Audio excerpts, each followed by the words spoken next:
Work na! Go, go! One at a time. Puwera lang sa purple.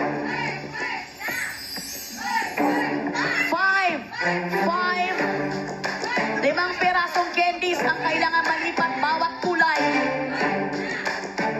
In fairness, parang magaling tong Tama ba, Ma'am Sheila? Kung kaya ng isa, pwedeng yung isa na lang gumawa ng lahat?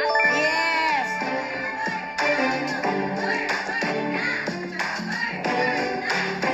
Meron ka na lamang 30 seconds para gawin ito, Mariel. At parang hinayaan na ba ni JM si Mariel na gawin ito?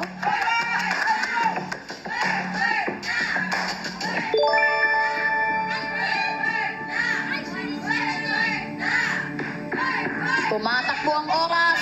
Meron ka na lamang 10 seconds, Mariel. 9, 8, 5, 4, 3, 2, 1. Nauuy, kaluuy.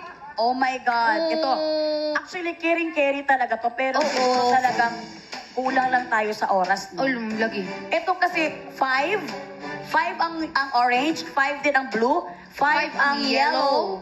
Pero ang red, isa lang. Kulang ng 4. Kaya naman kitang-kita natin sa unang job order pa lang na sila ay Sablay. It's okay, don't be sorry sa kanila kasi masaya yan. Masaya yan sila kasi sa kanila mapupunta yung premyo. Huwag ka mag-sorry. Okay, samahan nyo kami sa ating podium.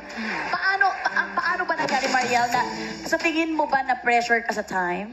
Yes po, definitely sa time. Kasi parang medyo nangangapa po ako at first. Iniikot ko yung mga candies. Pero nung mga, parang yung nga, medyo na-familiar na ako. Pina-flat ko na lang siya tapos iniipit. Yun na sana. Kung baga parang gusto pang i-arrange talaga. May pagka-usit siguro itong Arrange! Nagkaroon ka pa ng arrangement sa gitna ng time na 60 seconds, Mariel. The best ka talaga. Ikaw naman, Jem, anong masasabi mo doon sa performance? Hindi, kasi mas magaling po siya mag-chopstick sa akin eh. So, pinagkatiwalaan ko po siya. And muntika na po na makompleto niya yung... Muntik na, pero kung ikaw yun, baka talagang isa doon hindi mo malagyan. Yes. Okay, trust naman si JM ka, Mariel. Pero dahil kayo nga ay supply, wala kayong sasahurin sa unang job order ninyong dalawa. We're very sorry. But then again, Jenica, may masaya din dito. Ayan nga, kaya sinabi na